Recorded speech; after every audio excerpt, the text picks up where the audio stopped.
ഏ ഇതെന്താ ഹെലികോപ്റ്റർ നിൽക്കുന്നു? ഇത് ഞങ്ങളാ. നിങ്ങൾ ഇവിടെയും എത്തിയോ? ആകെ സ്വസ്ഥതയുള്ള ഇടമായിരുന്നു ആകാശം, അവിടെയും എത്തി നാശങ്ങൾ. ചേട്ടൻ നേരത്തെ പാടിയ പാട്ട് മിക്കവാറും മാറ്റി പാടേണ്ടി വരും. അല്ല, ഈ ഹെലികോപ്റ്റർ ഇവിടെ നിന്ന് അടിച്ചു മാറ്റിയതാ? അതൊക്കെ പിന്നെ പറയാം. ഞങ്ങളൊന്ന് പറന്നുല്ലസിച്ചിട്ട് വരാം. എങ്ങനുണ്ട് ശിഷ്യ നമ്മുടെ യാത്ര? എനിക്ക് വിശ്വസിക്കാനാവുന്നില്ല. ആശാനിതെവിടുന്ന ഹെലികോപ്റ്ററൊക്കെ ഓടിക്കാൻ പഠിച്ചേ? ഇപ്പോഴെങ്കിലും നിനക്കെന്റെ വില മനസ്സിലായല്ലോ.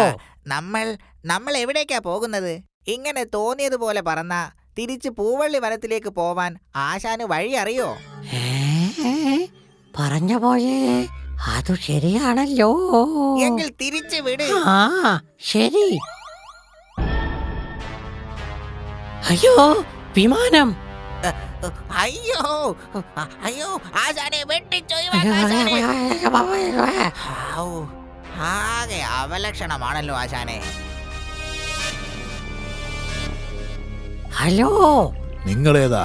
രണ്ടെണ്ണത്തിനെ കണ്ടിട്ട് ഒരു കള്ളലക്ഷണം ഉണ്ടല്ലോ.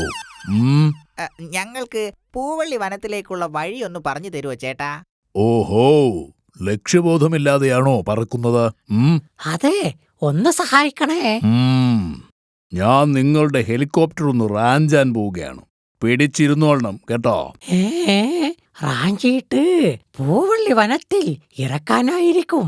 എന്ത് തങ്കപ്പെട്ട സ്വഭാവമുള്ള പക്ഷി. പിടിച്ചിരുന്നു, ചേട്ടൻ റാഞ്ചിക്കോ.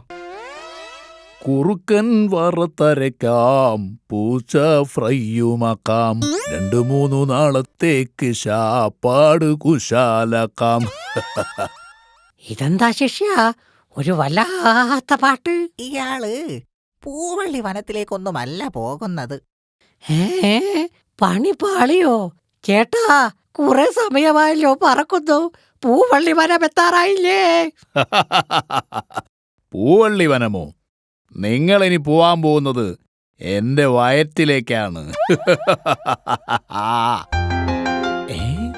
നമ്മൾ സ്വപ്നം കണ്ടതായിരുന്നു. ഇവന്മാർക്കിതെങ്ങനെ സാധിച്ചു? മര്യാദയ്ക്ക് സ്വന്തം കാലിൽ നടക്കാൻ പറ്റാത്തവന്മാരാ. സ്വപ്നമോ? അതെങ്ങനെ? നമ്മൾ 3 പേരും ഒരേ സ്വപ്നം കാണുമോ? മണ്ട, ഞാനൊരു അതിശയോക്തി പറഞ്ഞതാ. എന്നാലും അവന്മാരെങ്ങോട്ടായിരിക്കും പോയത്? എന്തായാലും അന്തം വിട്ടൊരു പോക്കാ.